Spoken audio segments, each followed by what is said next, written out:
Good afternoon, sir. Can you hear? You can hear me, no? Right. Thank you. Uh, now, today we plan to finish the discussion on central banking as a financial institution, and then I am planning to look at the recent press release of the central bank. And I remember I told you to look at the press release, and I have shared the press release with you today. That is the second thing that I plan to do today, and depending on the time, let's move to the next discussion also. Let me share the slides with you.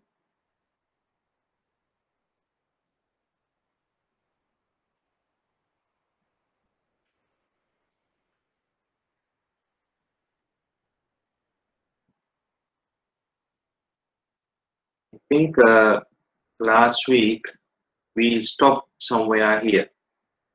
The agency functions of the central bank, isn't it?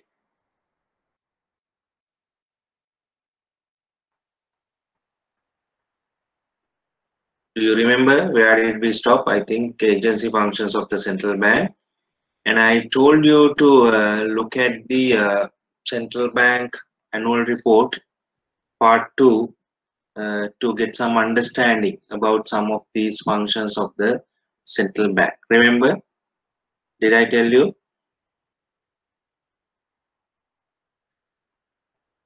I think I told you to look at the annual report. Probably some of you may have done it. I'm not so sure what is the feedback, but let me go through the uh, agency functions of the central bank. Now, agency functions of a central bank, they are actually provided by a central bank as a additional service to the government or the financial system. We call them as agency functions because the central bank is performing such functions on behalf of someone. On behalf of someone means basically the government. Sometimes we call them as auxiliary functions or secondary functions of a central bank. We have already covered the core functions or main functions of a central bank, which means functions directly related to maintaining price stability and financial system stability. These functions, the agency functions, they are not directly related to that core objectives of a central bank, which means by performing these agency functions, the central bank does not fulfill or does not plan to achieve core objectives of a central bank. These are provided as additional services to the economy, financial system, and government and the people. Even in the case of Central Bank of Sri Lanka, the central bank is providing some auxiliary or agency functions on behalf of the government. These functions are sometimes mentioned in the law of the central bank. Law is the Monetary Law Act. Sometimes it is not directly coming under the law of the central bank, but in some other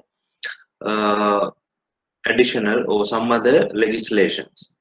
So let's look at these functions one by one, key agency functions of the central bank. Let's start with the function of management of EPF, Employees Provident Fund.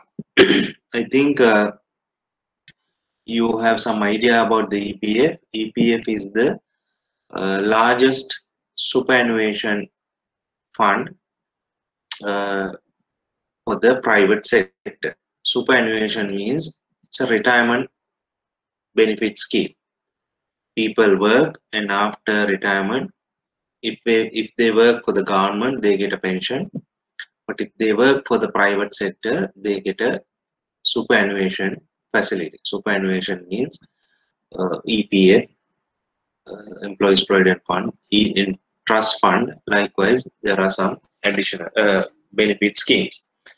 So in Sri Lanka, EPF is the largest superannuation scheme available for the private sector. People who are in the private sector, the EPF law says even if a person works for 1 day, uh, they are eligible to have a EPF account, Employees Provident Fund account, which means on behalf of the employee, the employers should contribute uh, money or make some contribution uh, for the benefit of the employee. These funds cannot be utilized generally while he is working. There are some additional schemes to for that purpose, but in general, people can only use these EPF funds when they retire. So in Sri Lanka, EPF is the fund for that matter. So this was established in 1958 under the EPF Act, Employees Provident Fund Act, and under this law legislation, the central bank is given the function of custodian. Central bank means the monetary board. The EPF law gives the power to the monetary board to act as the custodian of the fund. So custodian means basically the monetary board performs some functions in regards to this custodian role. The central bank is collecting the contributions, surcharges for the members. Contributions means, as I said, a member contributes some portion, the employer contributes some portion, adding together, the total contribution is forwarded to the central bank and that is collected by the monetary board. Surcharges means if there are overdue payments, such surcharges should be paid. Income from investments means this fund is invested in various investment avenues to generate some income. So based on such income, based on such investments, income is collected. Then paying benefits to eligible members, which means at the retirement or at some special cases, in some special cases, under the determination or the recommendation of the Commission of Labor, the Labor Department is the administrator of this fund. Under their recommendation, the central bank pays benefits to the members. I already mentioned funds are invested in various securities. Right now in Sri Lanka, if you take the EPF, the main securities invested by the EPF is actually the government securities. Their investment portfolio has a significant share in government securities. I think more than 85%, 90% is invested in treasury bills and bonds. Paying interest on member balances means this is like a bank account. Every year your money is accumulated. Since you don't withdraw, every year money is accumulated. On those money, the central bank pays an interest to the balances, on the balances. So every, I think, December, at the end of December, this balance is credited to the this interest is credited to the members' accounts. There are some active accounts, inactive accounts. Active means people who are right now contributing. Inactive means people who have already retired, but it's not claimed. Money is not claimed, or maybe sometimes people are changing their employment. In such case, such accounts can be inactive. Maintain general accounts with respect of each member, which means every member's accounts are maintained and general accounts are maintained and published. And I think you if you are a EPF member, you would recall every 6 months the central bank issues a statement, that is the contribution. If there are any contribution, it is mentioned in that statement. there are no new contributions, whatever the available balance will be notified in this statement. So those are the key activities of the central bank in relation to EPA, and some new initiatives are, not really new, but some latest initiatives can be highlighted in this nature. In this slide, I have mentioned few.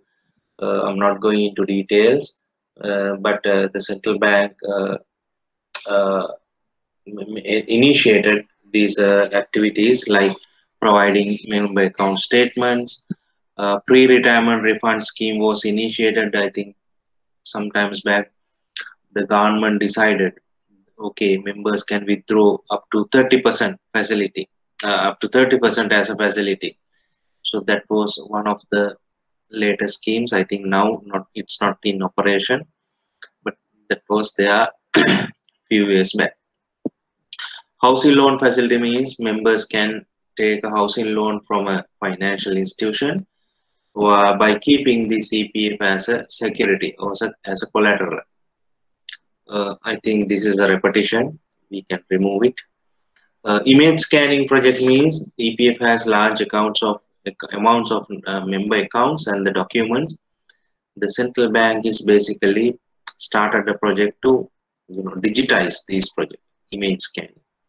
EPF mobile service programs are happening everywhere in the country through regional offices, especially to make aware the people and also to provide some facilities. E-return system is introduced for EPF payments rather than sending hard copies. People can send their contributions, especially for large companies, as e-returns. Pre-registration of EPF members means basically people have different EPF numbers while as they have worked in different places. Central bank initiated the project to unify these numbers based on the NIC number. Now, if you start a EPF account, if you start working, your EPF account now will be, the account number will be the NIC number. So that was basically introduced recently. So in this table, we have some, uh, financial information. If you look at this data, you will see uh, uh, every year the central bank has been able to, generate some income as a financial performance. If you look at every year, investment income goes up as the key uh, source of income. Uh, Profits also there. Profits could be vary depending on the market behavior, market conditions, interest rates, and all that. But if you look at the last uh, uh, line, interest rate, which means the balance, the interest paid on the balances of the EPF accounts. Now, during last 5 years, if you look at on average, the central bank has been able to pay around 10% on member balances of the EPF. So this 10% is a good number because 10% interest means based on your available money, you get a good return. But obviously this year it could be low because low interest environment. But in general, it's a substantial amount. Now, I told you EPF is the largest fund in Sri Lanka. I think right now around 2.2 trillion rupees. The fund size is 2.2 trillion. So it's huge amount, which means closer to 2,200 billion rupees. If you look at the stock market capitalization, it's around 3,000 billion. So the EPF money is, very close to that amount, which means a significant or large amount of money available in the EPF account. Then The other agency function, public debt management. Public debt means the government debt. As you are aware, the government is basically charging taxes and they earn non-taxable income. So the total income is R.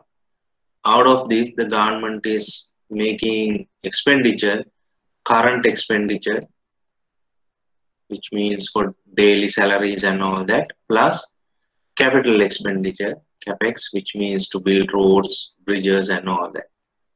So if you take the difference between the revenue and this expenditure, always in Sri Lankan context, you will see a deficit. So you call it budget deficit. So budget deficit is financed through foreign sources as well as domestic sources. Foreign sources means foreign borrowings or grants. Domestic sources means the domestic borrowing. So domestic borrowing is basically the central bank is issuing government securities for the public to borrow money. And that part, that function is handled by the central bank as the public debt management. In the Monetary Law Act, it is mentioned in 113, the provision, the chapter 113, there you have this section 113, there you have this function is assigned to the central bank. The central bank is responsible for the management of public debt as the agent of the government. So central bank is basically agent, as I said. So in that regard, the central bank is issuing the debt issuance, which means collecting funds from the public by issuing debt, and also that debt has to be serviced. Service means you have to pay interest. If it is maturing, you have to pay the maturity value. Sometimes you have to reissue. Likewise, that the entire that debt management process is done by the central bank. So by doing this, the central bank is helping the government to raise their money finances at a reasonably low return, risk, and also at a good rate. The government is trying to borrow at a rate as low as possible. The central bank is helping the government to raise this money and also with lower risk. And also the developing government securities market is also done by the central bank through this function. Now for many years, since the beginning of the central bank, the establishment of the central bank, only one or two instruments were available, mostly the treasury bills. But if you look at right now in Sri Lanka, there are various instruments, treasury bills, treasury bonds, development bonds, sovereign bonds. Likewise, there are various instruments introduced by the central bank for this public debt business. Some recent initiatives are mentioned here, recent in the sense during last few years. Now, one good development, I think when we talk about the payment systems also I mentioned, the central bank is operating this triple S system, which means scriptless securities settlement system, where the government treasury bills bonds are issued in scriptless forms, which means though there's no paper. So that system was introduced in 2004 that made very convenient for the central bank to issue and service public debt. And the government has allowed foreigners to buy treasury bills bonds up to 5% of the total stock. People who are living in the in other countries, they can buy these treasury bills bonds. So earlier only domestic residents, people who are living here, were only able to invest in the treasury bills bonds. Now even the foreigners can do that. Since 2007, I told you the sovereign bonds, you call them as international sovereign bonds, which means instruments issued in foreign countries to raise foreign money, dollars especially. So dollar, if the government needs dollars for their payments, foreign loan payments, for other payments, you need foreign money. So those foreign money is collected through issuing sovereign bonds. Since I think 2007, the central bank issued these sovereign bonds. I think in couple of in many occasions, I think more than 14, 15 sovereign bonds have been issued by the central bank. A new auction system was introduced in 2017. I think you might have some idea about there was some, huge noise going around with regard to some, the bond uh, issuance problem of the central bank. And following that, the central bank introduced a new auction system for treasury bills bonds, because these bonds and bills you can't purchase in private, in a manner. You have to, go through a tender process. So that tender process was there, and it has been further improved since 2017. And the central bank requires all participants to update their trading information, purchase information on in government securities in a platform called Bloomberg Electronic Bond Trading Platform. It's a kind of a facilitating platform to do transactions as well as to report data. And the central bank is disseminating this information, the dead data, and all relevant information to the general public. Then the third function of the central bank. Now, if you look at the departments carrying out these functions, the EPF function is carried out by EPF department.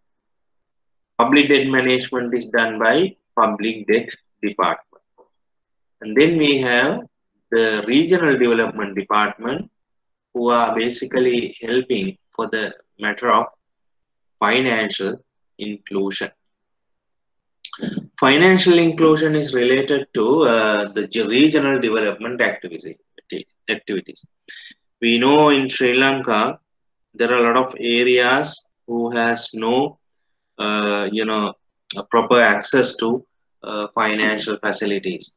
I think compared to some other countries, we are in a good position, but still there are some lagging regions without having any, adequate development, and also people with some low income without having some, proper financial access likewise, and with some low financial literacy. There are a lot of, segments, pockets in the country. So the central bank is acting as an agency to provide funds for these people through participating institutions. These funds are basically the government funds or foreign funds, donor funds. The central bank is helping for the facilitation of the fund disbursement. Actually, these funds basically in the nature of microfinance facilities mainly, or some SME facilities. Probably you may have heard some names like the central bank has been running various projects. In the past, there was a project called Isuru. Then recently, the central bank has a loan scheme, namely Saubhagya.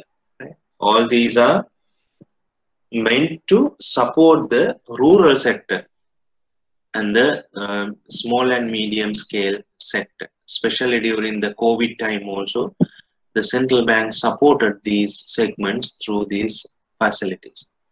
So in essence, the central bank is basically helping for credit delivery and awareness building programs in the regional areas. As I said, through regional lending programs, guarantee schemes. Credit guarantee schemes means the central bank is encouraging the financial institutions, banks, to provide loans to the needy sectors, and central bank is providing some guarantee to these lenders in the case of a default or a failure. Awareness building, I already mentioned, the central bank is carrying out a comprehensive awareness program on various aspects: financial literacy, prudent investment, and entrepreneurship, uh, and also on agriculture.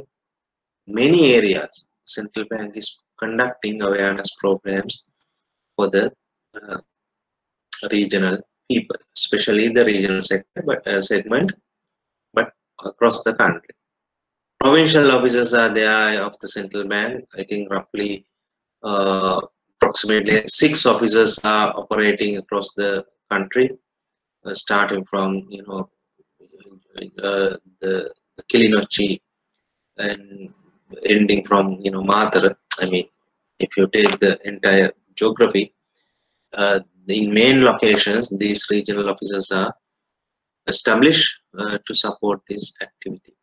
Now, with regard to this financial inclusion, if you follow the financial news, probably you may have seen I think in this week, few days ago, the central bank introduced an important document or a strategy called NFIS, which means National Financial Inclusion Strategy.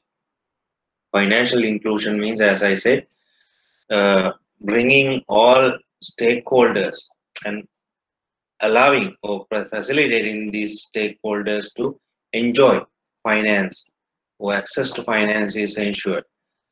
Their awareness, their literacy, their entrepreneurship, women empowerment, a lot of aspects are there. So this NFIS financial inclusion strategy is a kind of the national policy with regard to financial inclusion. Then the central bank is performing an important function with regard to foreign exchange management. Now in the past in Sri Lanka, we had a practice called exchange control. There was a department called exchange control department. Sometimes back in Sri Lanka, that was one of the most powerful department because you have the power to control, to limit the money that you take in to the country or money that you are taking out from the country. So uh, that is a really a kind of a important activity played by the central bank, especially in the past.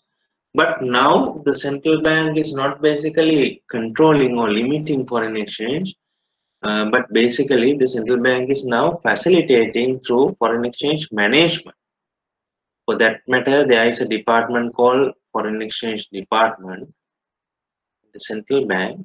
They are supporting the foreign exchange activities by executing this Foreign Exchange Act. So under that act, there are various provisions to grant general permission for foreign exchange, which means to take out money from the country. There are special permission categories to take out funds for investments and all that. And also, if you are bringing large amounts of money, there are some facilities given. Then there are some people who migrate from the country. They want to sell their assets and take their money. So how do you support that? So there is a process for that matter.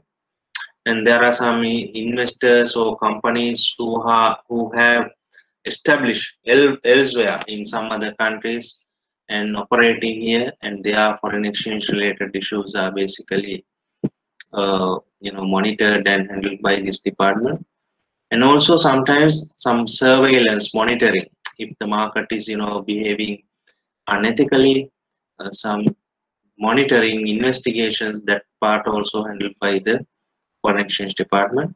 And granting authorization permission to authorized dealers means in Sri Lanka there are authorized dealers to deal in foreign exchange, to buy foreign exchange, to sell foreign exchange. That is possible with the permission of the central bank, and the central bank is providing some permits or the kind of a license for these authorized dealers. Now, generally, as I said, the central bank is performing a facilitator role to support foreign exchange transactions in the country. But recently, as you are aware, last year there were a lot of issues happening in the foreign exchange market. Also, some fund scarcity, and we are kind of facing some foreign exchange shortages. For that matter, the central bank has taken some measures, and these measures were basically implemented by this foreign exchange department. Some measures, not all. Some measures are handled by the foreign exchange department. So I have discussed four major agency functions: uh, EPF management, public debt management, foreign exchange management, and regional development. The last one is the central bank is providing another agency function called financial intelligence. So financial intelligence means basically to control or to monitor two important unlawful activities. So one is money laundering. The other one is financing terrorism, ML and FT. So central bank is acting as an institution for an anti-money laundering, AML, and counter financing terrorism, CFT.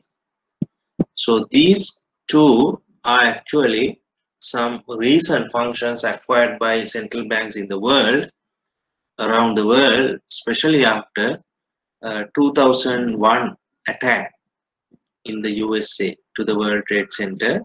So after that, the focus of the entire world was directed to terrorism. So this terrorism was considered as a real threat to global peace and economy. So every major country, especially advanced countries, they started acting against terrorism. So one part is when you act against terrorism is you have to prevent unlawful monetary transactions, so money laundering. People who earn money through illegal activities, they are trying to add this money to the proper system. So the central banks are trying to prevent this. So for that matter, there is a world body called FATF, Financial Action Task Force. They are basically supporting this money laundering and terrorist financing, combating terrorist financing activity. So FATF giving some recommendations to countries to adopt in order to improve this financial intelligence framework. So there are various actions to be performed by the by the country, and the FIU, the unit, the financial intelligence unit at the central bank, they collect information on financial transactions from the banks, and they try to detect some suspicious transactions. They try to detect some unlawful transactions, and they carry out investigations with the involvement of the CID on these transactions, and they are identifying any illegal activities, and people are basically identified and caught, and also provide presented to the courts for the relevant course of actions. So these are like the supporting the financial system in a way by preventing unlawful activity. Now Sri Lanka has been in the under the FATF recommendations and their assessment for some time. Central bank has been, or Sri Lanka has been in the in a list called grey list. Grey list. Grey list means there are some pending lists to be completed by a central bank in order to consider as a successful implementing country of the recommendations of this task force. But so for some time, central bank has been basically in the grey list, which means the central bank was in the process of fulfilling these recommendations. But last year, I think if you follow the financial press last year or one before last year, the central bank has been able to remove Sri Lanka from the grey list. So now the central bank is considered as an active player supporting this global action of eradicating money laundering and terrorism. Before I move to the next part, is there any question you can or you want to ask? Any question on these agency functions?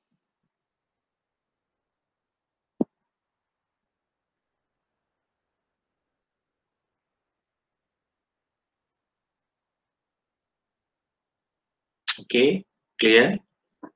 Right. Then let's move to the next section. Recent actions of the central bank, especially during the COVID-19 pandemic. Now, as you are aware, the central bank has a specific role in the economy to support the economics and price stability and financial system stability. And for that matter, the central bank is basically exercising few policies. As you are aware, the central bank is having its monetary policy, financial policy, exchange rate policy. Likewise, it has some narrow space for the central bank to act in these hard times. So within those parameters, the central bank has taken number of policy, operational and regulatory measures during the COVID period to revive the economy affected by this COVID pandemic. Now, if you look at the timeline, this is starting from 2020 Jan to 2021. If you look at this, timeline, you will see every month the central bank has taken an action to support the economy. For example, from January, the interest rates have reduced, SRR has been cut, interest rates have been reduced in consecutive months, SRR cut again significantly in June, again policy rate cut in last July, and also some other measures taken by the central bank to reduce high interest rates. In some areas, there were high interest rates. Even for housing, there are, high interest rates. So central bank has taken measures to reduce those high interest rates in various occasions. So if you look at this diagram, every month there is an action. This chart suggests the monetary policy has been relaxed substantially during last year. On a cumulative basis, the central bank has reduced policy rates by around 2.5%, and SRR has been reduced by 3% in 2020. Bank rate, again a monetary policy rate, it is reduced by 6.5%. And through this SRR cut, I think the central bank has injected more than 200 billion rupees to the economy. When we pump such amount of money to the economy, large amount, the interest rate will remain low. Now in Sri Lanka, interest rate are at historically low levels. I told you, I think week before, most of the rates are now in single digit levels. Even housing loan rates, they are single digit levels. Some rates are actually even very close to midpoint, 5%, 6%. Prime lending rate, I hope you remember we discussed, it's about around 6 something. So which means the rates have been coming down very sharply supporting the economic activity. And when there is less or low interest rates, people are able to borrow at significantly low cost and to undertake their actions, economic activities without having any much difficulty. So that is done by the central bank during this COVID period. Given the central bank's tools, available tools, the central bank has taken a lot of efforts to revive the economy by way of, especially by way of monetary relaxation. Not only that, if you look at other areas, the central bank has supported. I already mentioned the Saubhagya facility. Saubhagya facility is a kind of a support for the uh, uh, people who have bank loans and who are basically borrowing from the banks for their economic activity. Now, under different phases of Saubhagya, phase 1, phase 2, phase 3, central bank has been providing money to the people. And I think if you have some experience, you will understand. The people can borrow at a rate of 4% under these Saubhagya loan schemes. The 4% interest rate means it's a very low interest rate. So during the crisis, COVID pandemic, the central bank has been provided these credit facilities to the people through the banks. Not only that, the central bank has been providing liquidity through various measures. Now, for example, for the construction sector, the central bank has provided some loan facility. Debt moratoriums have been provided. Debt moratorium means your repayment of the loan has been basically extended.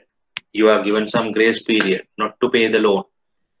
Later on you have to pay, but for some period where you are having some difficulties due to the COVID-19 issues, you don't have to pay the loan. So that is called as debt moratorium. So those facilities are provided by the central bank. And for the financial sectors, the central bank provided a lot of regulatory measures, easing. Now banks, finance companies, they have to follow some instructions. Remember from our last week discussion, the central bank supervises these institutions, and these institutions have to adhere to certain rules and ratios and all that. Central bank has given some flexibility for these, rules or regulatory measures as a support. So in addition to these different measures, as you are aware, to defend the exchange rate, the central bank has been taking a lot of measures during last many months. You may recall the central bank has been, providing foreign exchange to the market. Sometimes central bank has, with the government, put up some restrictions on imports. You can't import vehicles these days to reduce the pressure on the exchange rate. And remittances, when people are sending money from abroad, they get some additional benefit, additional 2 rupees if these remittances are sold to the banks. And also central bank has suspended some transactions like forward market transactions, thinking that the market will be pressurized. And recently the central bank introduced a measure to bring export earnings without keeping outside. Exporters are required to bring their money within 180 days and convert part of that money to the banking sector. Likewise, there are a lot of measures taken by the central bank to support the exchange rate. So all these are actually done during this COVID-19 pandemic period to support the Sri Lankan economy. Because if the central bank did not act in this way, that would basically disturb the financial system and the economy. Not only that, one thing I want to mention, even for the government, the central bank has provided support. Now, for example, the biggest support the central bank has provided to the government is central banks has given loans to the government through purchasing treasury bills. So during last year, the central bank has purchased large amounts of treasury bills. Now it's, I think, closer to around 800 billion, large amount of money being provided by the central bank to the government uh, during this period. Now, it's not a good thing that that a central bank is, pumping money to the government. Usually, we consider it as a, a problem that will lead to macroeconomic problem. But given the size, magnitude of the current crisis, last year our economic growth was negative. A lot of people were affected. People lost their jobs. People needed some support during the COVID-19 period. And even for vaccination, even for isolation, quarantine, for all these, government needs a lot of large amounts of money for all these actions.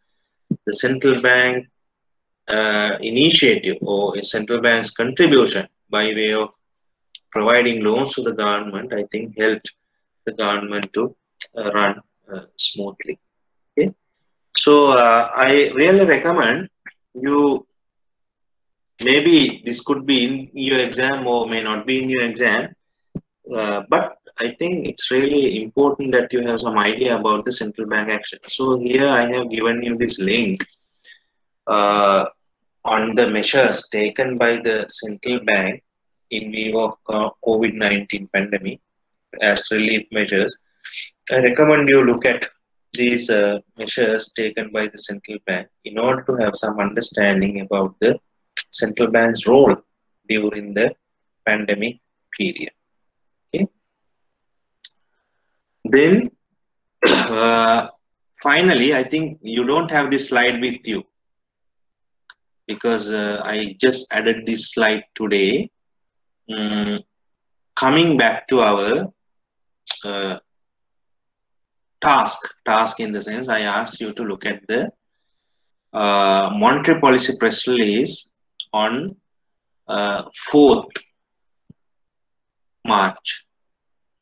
I told you 4th March in the morning, the central bank announced the monetary policy review, which means the press release on the monetary policy decision of the central bank. So this press release, I have given you the link here. And if you look at this press release, there are, three major, ideas that you can capture from the press release. Basically, the decision on the monetary policy. That is the first thing that you can identify. The second thing, why the central bank has, continued with this decision, the rationale, the reason for the decision. And outlook, what does the central bank expect? What's going to be in the future? What are the views of the central bank about the economy? Likewise. So I hope you had a chance because I shared the press release also today with you just to look at it. I would like to hear from you actually. What do you see? What is your view? And would like to have a chat on that. Okay. Now, with regard to the monetary policy press release, what is the decision of the central bank in this latest monetary policy review?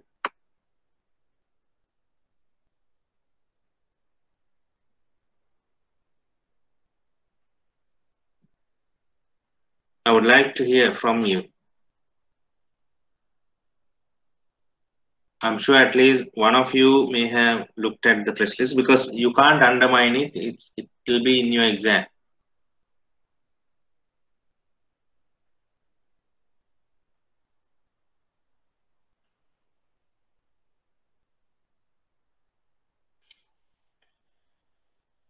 what is the decision of the central bank with regard to monetary policy?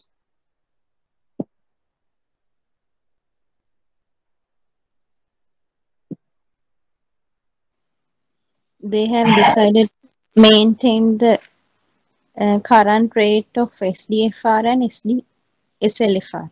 Exactly. The central bank has decided to maintain the current levels of SDFR and SLFR, which means the monetary policy stance remains unchanged. Right? Okay, Sadhanika, she has mentioned the central bank decided to maintain the SDFR at 4.5% and SLFR at 5.5%. Correct. So monetary policy is basically remains unchanged, but the central bank says now the monetary policy is very relaxed, isn't it? They say it's very relaxed, very accommodative. So it continues. That is the decision. Who has taken this decision? According to the press release, the monetary board of the central bank. Okay, and then why the central bank has decided? What is the rationale? To maintain the Any? inflation. Sorry. To maintain the inflation within 4 to 6%. Okay. Yes. Central bank thinks okay, the current inflation rate. In order to maintain that, the central bank should keep interest rate at this level. Okay, that can be a possible answer. What else?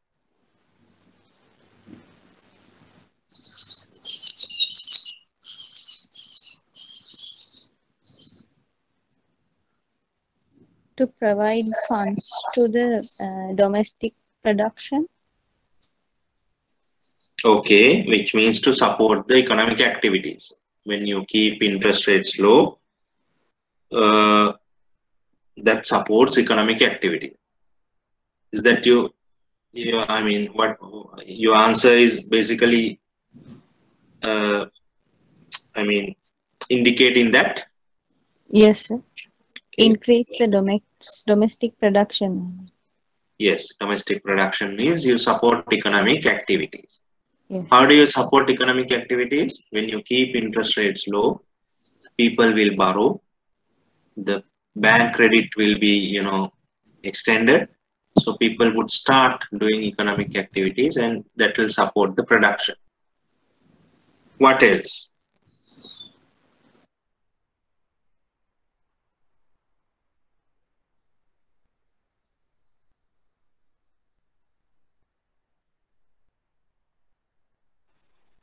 SRR ratio remains unchanged as 2% in order to control the money supply. SRR is at a low level, right? It's already 2%. So which means central bank is supporting the economic activity. Why? When SRR is low, there is large amount of money that can be released to the economy. If the central bank increases the SRR, remember, you would see the money supply will go down. But right now, the SRR is low, which means you are supporting a large amount of money to be in the system, isn't it? I think that's the answer that you want to mention, isn't it? What else? Good, I'm happy that you have gone through the press release. Any other view?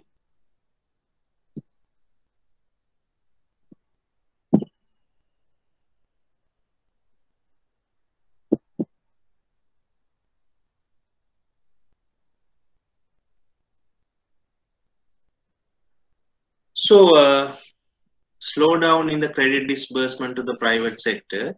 So that's why the central bank has kept interest rates continuously low, isn't it?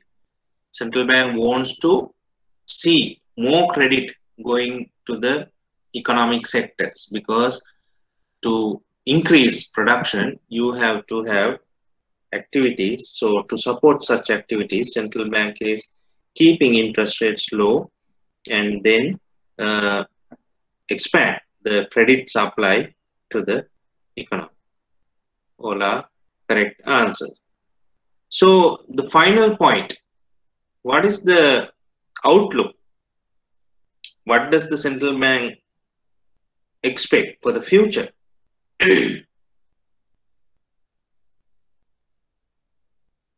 There are two major things expected by a central bank. Now, under monetary policy, we have seen the central bank is basically focusing on two things. One, the central bank is looking at uh, basically the inflation rate. On the other hand, the central bank is looking at the economic growth, because the central bank is supporting indirectly economic growth through its actions. So, what is the expectation on inflation and growth according to the press release?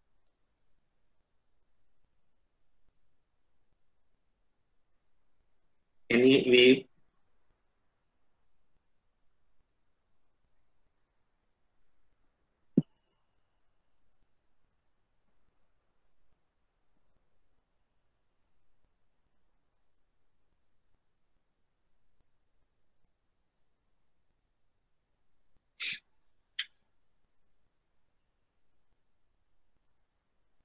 I see some answers. Growth of the broad money, low lending rates, provide positive real return to savers, consumer price indices remain low, which means inflation to remain low. What about growth? Economic growth, what does the central bank think? Last year, as I said, the growth was negative. Now, what will happen this year? What does the central bank think? Growth will recover or growth will be negative, low? What does the central bank think?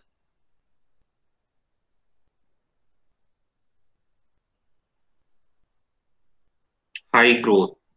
High in the sense the central bank is thinking, anticipating that the growth would be recovery, isn't it? The growth will be back to normal path. Yes, as Kiran says, growth will recover. So those are the key points that you can, look at from the press release. Now, if you look at the press release, I will open this.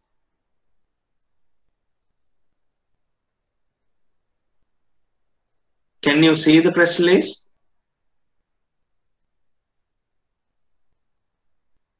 I have opened it. Can you see it? Yes, sir. Can? Okay, right. Yes, sir. So in this press release, if you look at, you will see the main message is given at the top. What is that? The central bank says, the Central Bank of Sri Lanka reaffirms its commitment to continue the current accommodative monetary policy stance. Accommodative means the relaxed monetary policy, which means the central bank is providing some easy or low cost money and credit to the economy. That is the main idea.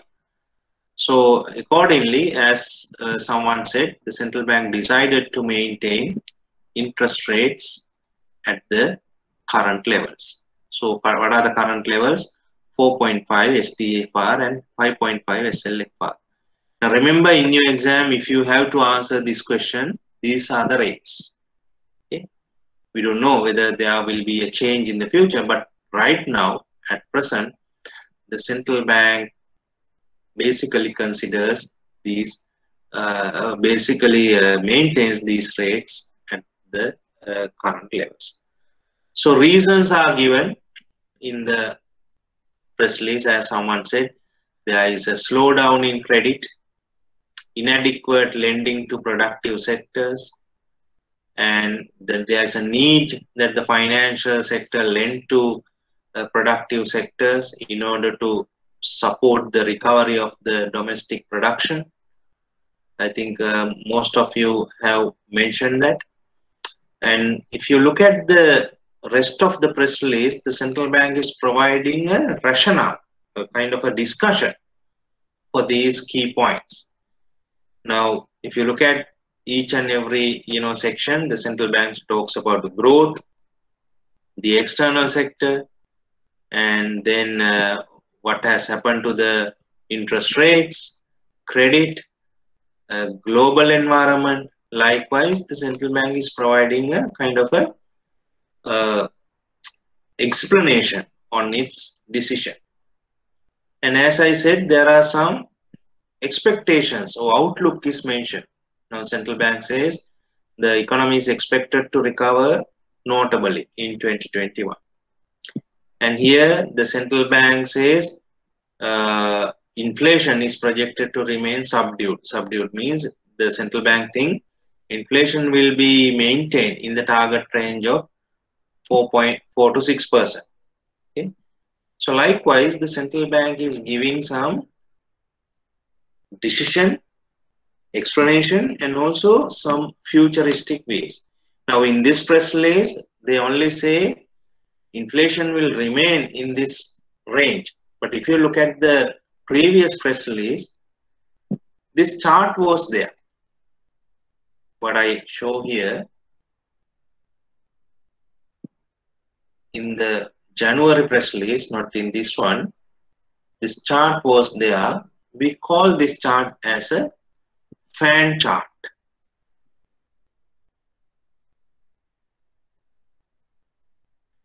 So fan chart means if you look at this entire chart, you have this shaded area. So in this shaded area, you have actual inflation. Inflation actual. So what has happened up to now? In the light area, in the shaded form, you have the forecast. So if you look at the forecast, the dotted line, you will see the inflation will remain in the range. What is the range? That 4 to 6% range. If you look at, it will remain in that range. So fan means it's a kind of a statistical tool. You call it a probability function. So these different colors will show the probability of achieving that inflation. But forget the technical part. If you look at this blue line, you will see the dotted part indicates that inflation is going to be within the range. So there won't be any pressure on inflation rate in the future. So when inflation is low, growth is low, the central bank can continue with its monetary policy stance in the way of supporting the economy, which means we called as the accommodative monetary policy. Accommodative means relax. We know why the central bank is pursuing relaxed policy, because inflation is low, growth is low. So when inflation is low and the growth is low, the central banks can support growth by way of providing more money, more credit to the economy. Okay. So that's all about the monetary policy press release under communication. And I really encourage you to look at this. And followed by this press release, in every occasion, the central bank is having a press conference. It is live streaming is happening through the Facebook, YouTube, and all this media. And even the YouTube video is available on the YouTube channel, or even on the central bank website, the Facebook, and it's all social media platforms. I encourage you to look at it. I mean, just to watch it and get some idea why the central bank is doing this thing, what is the rationale. Now, not only this monetary policy, in the press conference, press release, you will see, as the video, you will see a lot of discussion going on with regard to the financial sector, the banking sector, stock market. A lot of issues are discussed. So I really recommend you look at that. As I always highlight, just look at these references. I encourage you to look at chapter 8 of the Central Bank Annual Report, and remember I told you to look at the part 2 of the annual report. In part 2 of the annual report, you have departmental activities like the exchange control, financial market department, the financial stability department. Likewise, there are a lot of discussions provided in this annual report. So I recommend you look at this. There's a small booklet, objectives, functions, and organization of the central bank. If you really want to have a very simple idea of the central bank, you can just refer to it. There's a pamphlet called Financial System Stability that is also providing some good understanding about the financial sector and all that. Right. So with that, I think we can finish the discussion on central banking. Our entire discussion was based on these two important slides: the core functions of the central bank in relation to price stability and financial system stability. Then we looked at some agency functions provided by the central bank on behalf of the government. These functions are assigned to the central bank considering the central bank's expertise, the trust that the people have on the central bank, and its technical abilities, etc. So I really recommend you pay some attention to the central bank functions. And in our subject, we are not having an in-depth discussion on the central bank in the exam paper. There are few questions, but still this is valid because going forward in the next level, you have a separate paper on central banking. I think D09 in your diploma level, it's about central banking. So if you have some thorough understanding at this level, that would be helpful. Okay, let's close it. Any questions? Financial institutions, part 2. Now, there are various types of financial institutions in the economy: central bank, financial intermediaries, service providers. Now, from our in our previous discussion and also as completed today, we have covered central banking, already discussed. Now we need to discuss the other two types of financial institutions who are basically acting as intermediaries. They provide intermediation services. And then we have to look at financial service providers. They are supporting the payment services in the financial system. So in general, if you look at financial institutions, we usually call them as FIs. FIs other than the central banks. Now I think you have some idea. The central banks are, unique financial institutions. They are acting, I think, in a way of a kind of a different role they are playing. You cannot compare central banks with other financial institutions. So that's why I have kept central banks outside this discussion, and we have completed that part. So FIs, other than the central banks, provide various services in relation to the following. What are these services or the activities? Some institutions, they provide financial intermediation. For example, they connect providers of money with the users of money.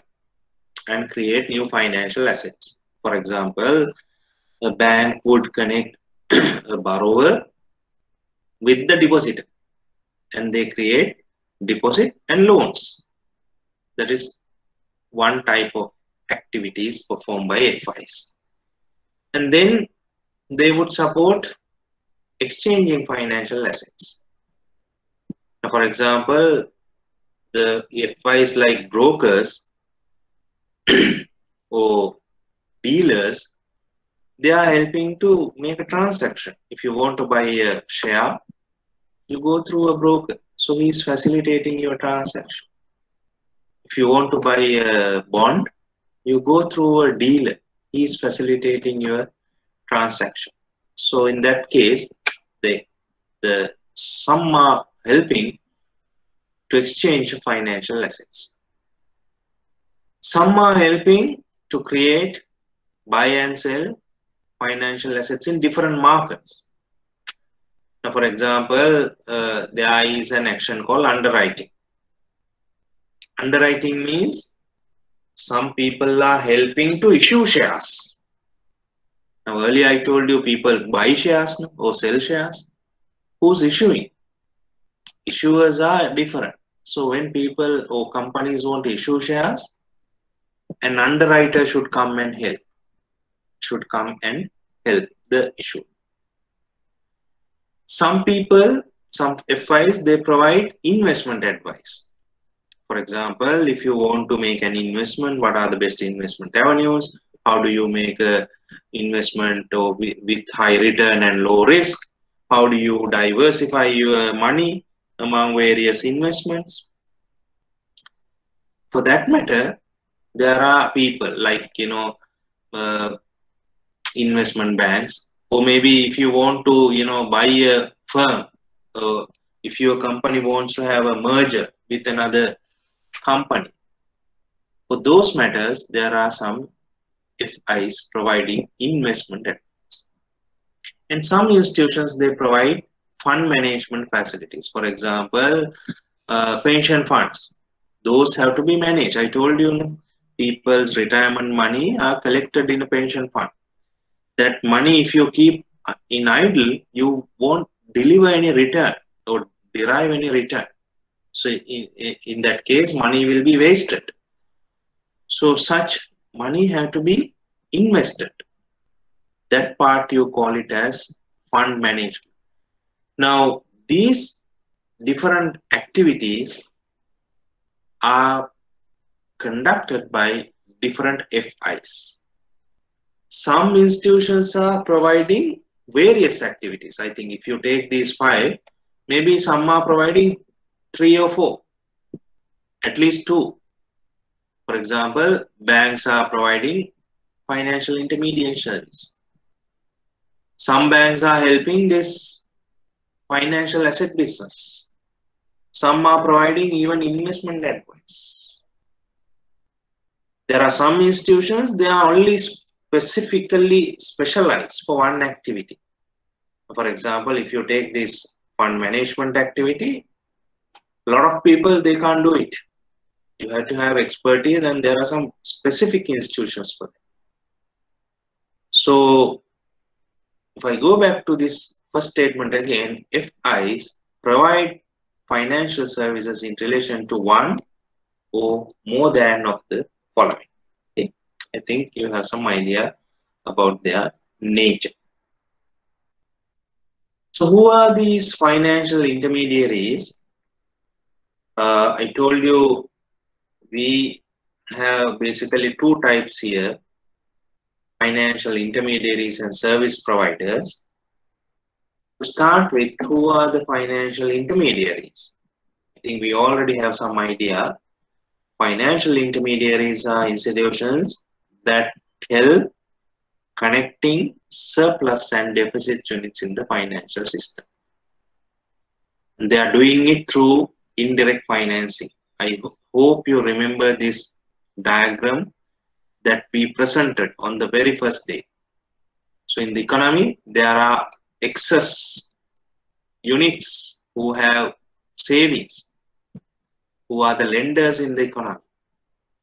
And then we have a deficit unit in the economy, who are basically the borrowers and spenders of the economy. They have to have money from the excess unit. So how do they get money? We know there are two types of channeling funds: direct finance and indirect finance. We have already covered this.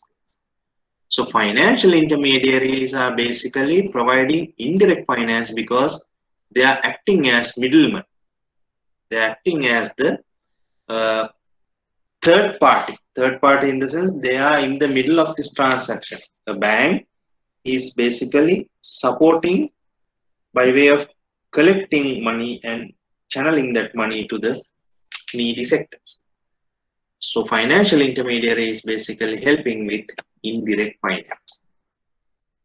So these intermediaries, they are trying to match different requirements of these excess units. Lenders means excess units, and the borrowers, which means the deficit units.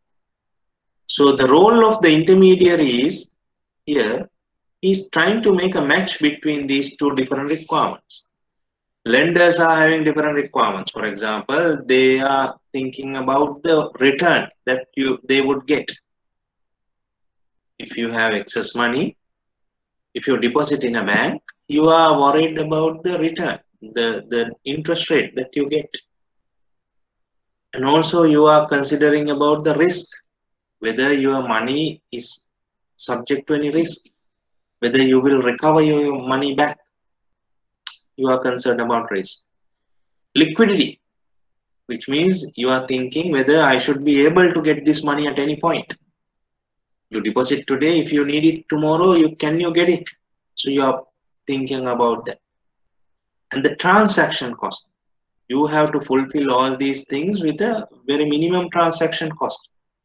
Whether you are incurring a high price for that, or is it a kind of a low price? Likewise, you are worrying about various factors, and you have to have these different requirements fulfilled through the financial intermediary. If you look at a borrower, if you are in the other side of the equation, which means a deficit unit, and you need to borrow, what do you think? You will be worrying about the interest that you have to pay. You are trying to borrow at the lowest possible cost. So interest is a cost of money is a key concern for you. Term, you would like to have a maximum period. Normally, people when they borrow, they would like to have a longest period. So term is a concern. And again, transaction cost is a concern for the borrower as well, because he has to pay a charge for the processing of this facility. Size of the loan. Usually a borrower would like to have the maximum amount of money that he can borrow. Size is a concern. Risk is a concern for him as well. Now, for example, some of the loans, some of the facilities are linked to market conditions. The best example is some loans are linked to variable interest rates. Some are linked to fixed interest rates. So in different market conditions, the borrower faces different risks. If the interest rate is fixed at a high level and if interest rates are going down, the borrower is experiencing cost. If the interest rate is variable and interest rates are going up, again the borrower is facing a risk. So these different requirements have to be matched by someone. So the financial intermediary is helping the lender and the borrower to match these requirements. So that is the importance of the intermediary. So how does he perform this role? I mean, how this matching is done by the intermediary? There are four major roles played by a financial intermediary. First one is maturity transformation. What do you mean by maturity transformation? The financial intermediary convert short-term liabilities to long-term assets. What are these short-term liabilities? Deposits. The financial intermediary collect deposits. I think the maximum duration of a deposit typically in Sri Lanka, let's say, it's only 5 years. So these are relatively long-term liability, sorry, short-term liabilities. And using these short-term liabilities, he give loans and create assets. A loan is asset. You give a loan, it's an asset. Usually loans are long-term. If he gives a housing loan, it's a 30-year one, for example. Now imagine take a deposit of 5 years and giving a loan of 30 years. So there is a huge maturity mismatch. So that maturity balance has to be done by the financial intermediary. Risk transformation. Sometimes there are risky investments and financial intermediary's role is to minimize this risk. Now, for example, let's say your 5-year deposit is 1 million. Imagine the bank gives this 1 million as it is to one borrower. So what will happen? If this borrower defaults, your 1 million is actually at a risk. What does the bank do? The bank is not giving this 1 million just to one person. Maybe the bank is giving this loan among 10 people. The borrower would get, let's say, 1 million. It's not only from one depositor, from various depositors. Money is pooled. So which means lending to multiple borrowers to spread the risk. The bank is not giving a loan to one particular person or not only one particular deposit. I think you may have heard in banks there is a requirement called single borrower limit, SBL. Single borrower limit means one person or one entity cannot borrow more than a certain percentage. I think in most cases single borrower limit is something like 20%, 30%, which means no one can borrow more than that as a single person, which means the bank should have a large number of borrower base for their loan. So this we called as risk transformation. Convenience denomination means simply the bank is trying to match small deposits with large loans. I told you, no, maybe one borrower is taking a 1 million loan. So this 1 loan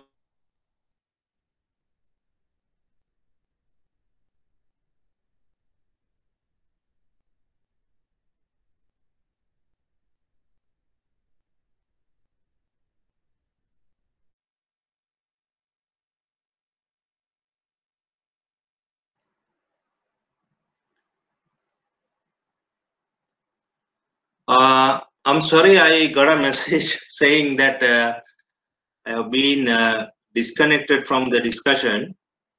And unfortunately, I was continuing the discussion without you, I guess. Can you hear me now or see me? Yes, sir. Where have we, I mean, what was the last point that I discussed? Can you help me to identify the place I missed out?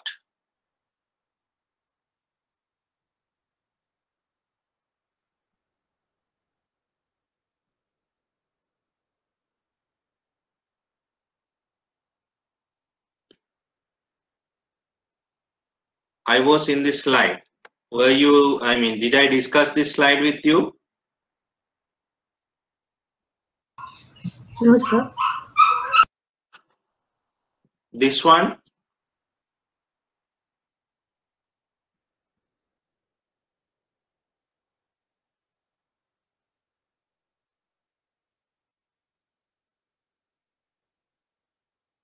Hello?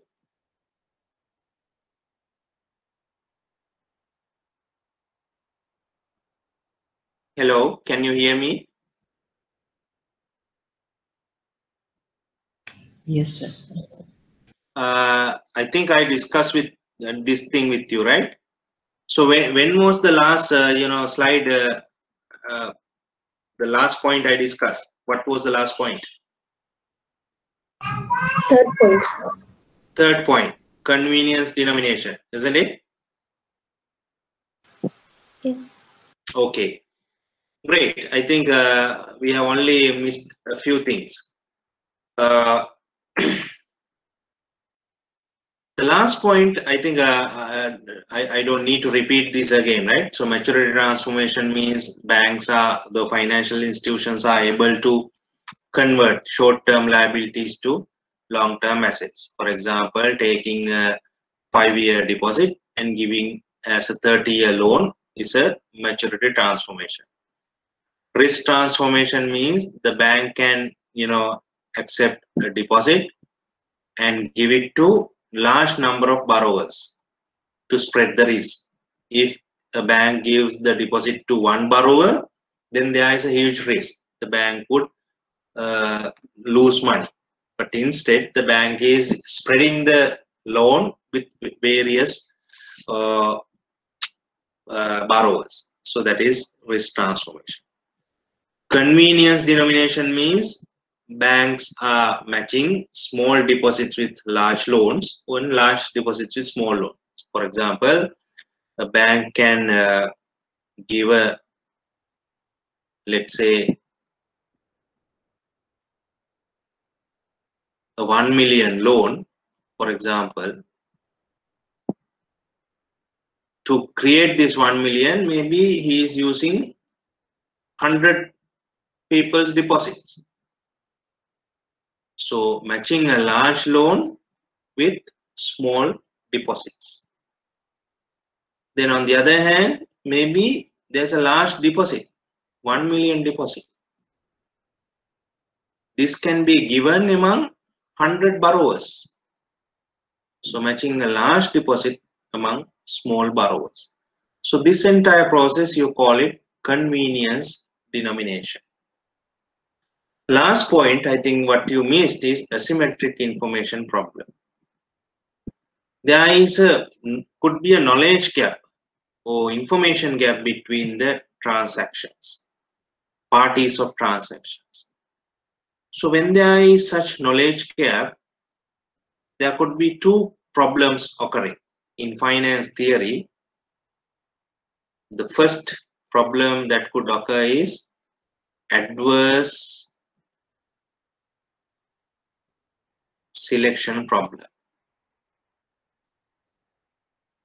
I hope you can see the slide and you can hear me, right? Are you there? Can someone sir. respond? Okay, you're there. Then the second issue is moral hazard.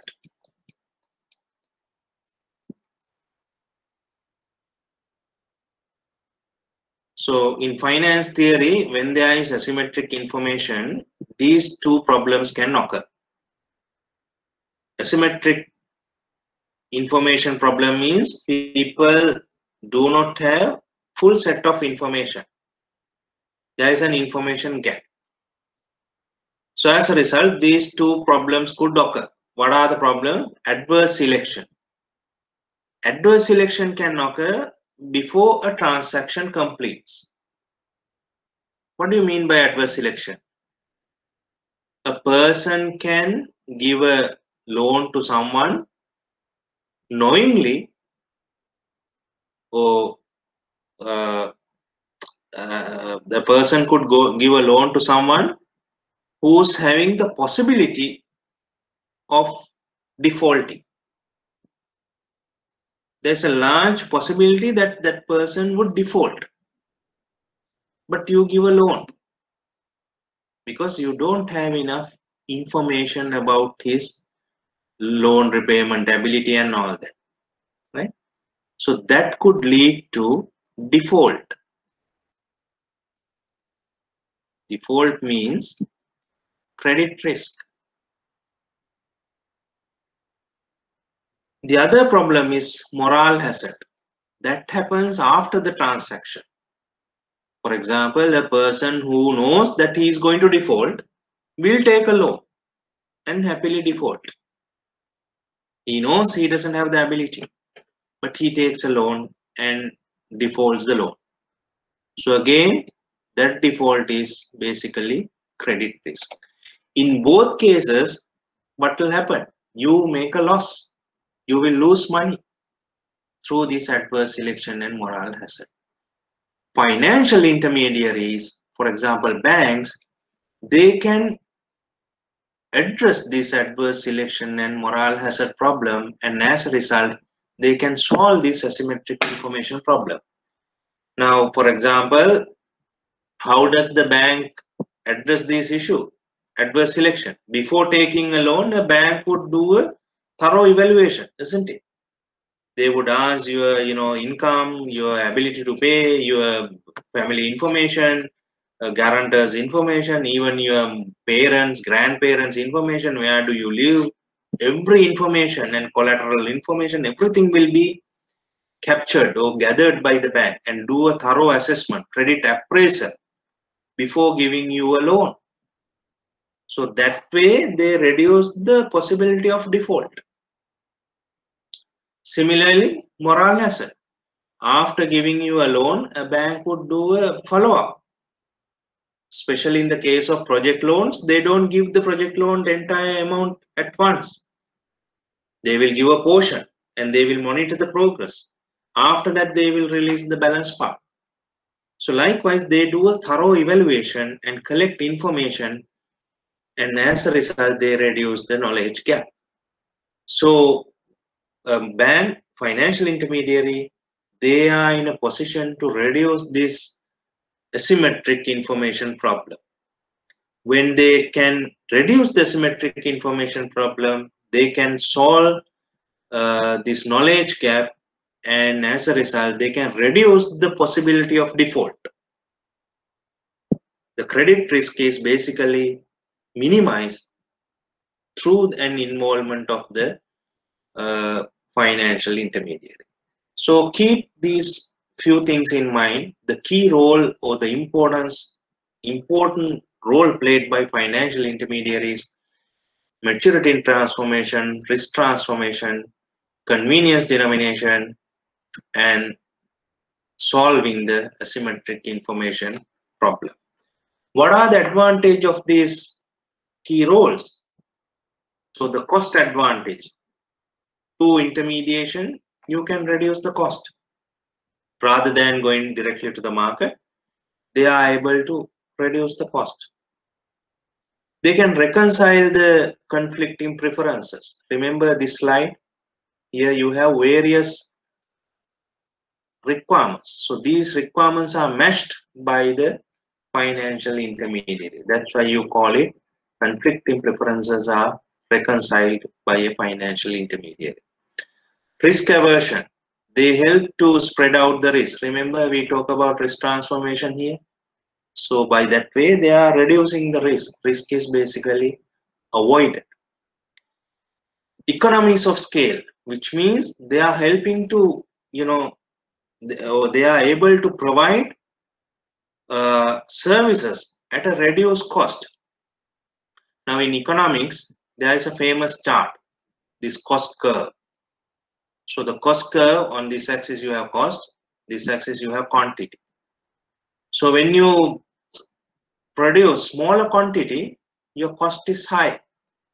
When you produce large quantity, your cost goes down because your variable cost only will be the cost. Fixed cost is not changing. So this is we called as economies of scale. When you increase the production, you reduce the cost. Okay. So financial intermediaries are having this economies of scale. Why?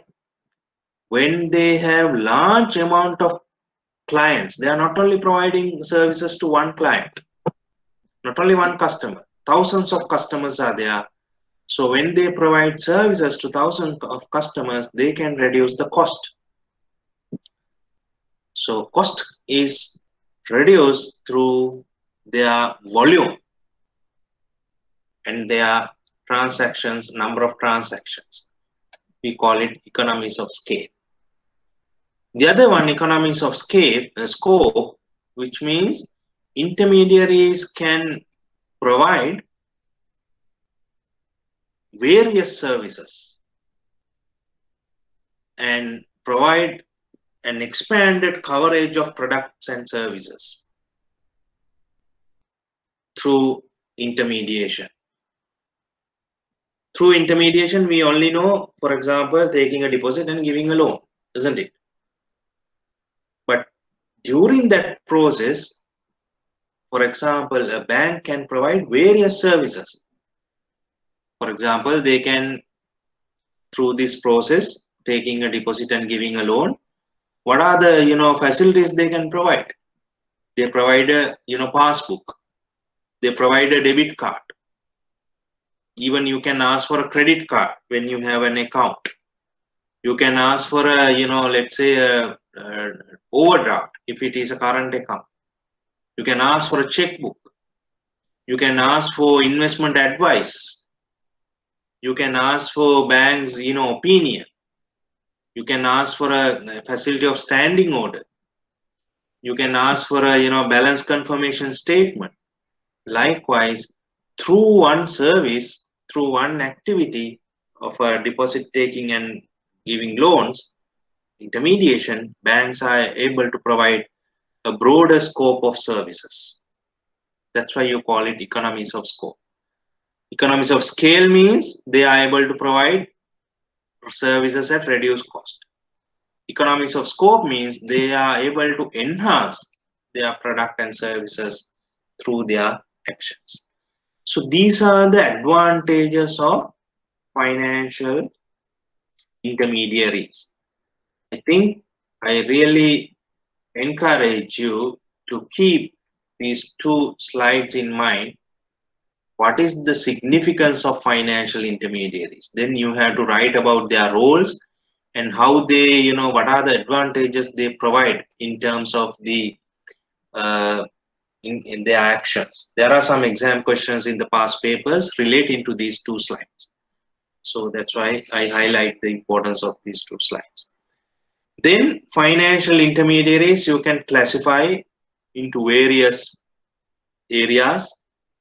Mainly, the most common classification is you can classify financial intermediaries into three categories. First, you can classify them as depository institutions. Then you can classify them as contractual savings institutions. Then third one, investment intermediaries. I think depository institutions straightforward, you can understand. They are basically taking deposits. A bank is a depository taking institution. A finance company is a depository taking institution. Contractual saving institution means they are like long-term deposits are taken. For example, an insurance company, pension fund, they are contractual savings institutions. You take long-term deposits as premiums. Investment intermediaries, they are basically helping with investment activities. To invest money, earn returns. So broadly, financial intermediaries can classify into these three areas. And the second two, you can call them as non-depository institutions. Depository, non-depository. Non-depository means contractual savings institutions and investment intermediaries. In this slide, I have provided there are various examples. What are the depository institutions? Commercial banks, savings associations, mutual banks, credit unions, etc. What are the contractual savings institutions? We have life insurance companies, fire insurance companies, pension funds, etc. etc. What are the investment intermediaries? Finance companies. Now these finance companies, actually this chart I have taken table from Mishkin's book. So in USA, finance companies means investment intermediaries. Mutual funds I will explain in the future. That is like a small investment institutions, unit trusts.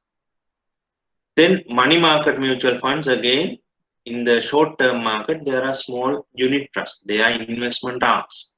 So all these are, in general, financial intermediaries.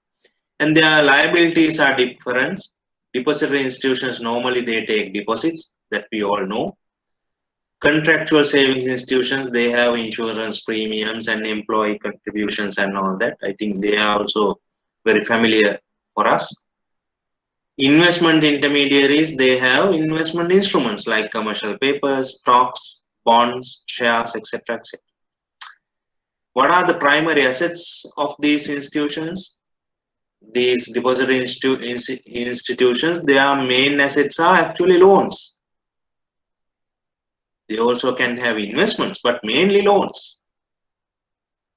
Contractual savings institutions, their main asset is investments. Investment intermediaries, they have both loans and investments, both. Even these people have investment, these people have loans, right? But the major category of asset is given as circled. Okay? So this is just to get some idea. What is the type of the intermediary?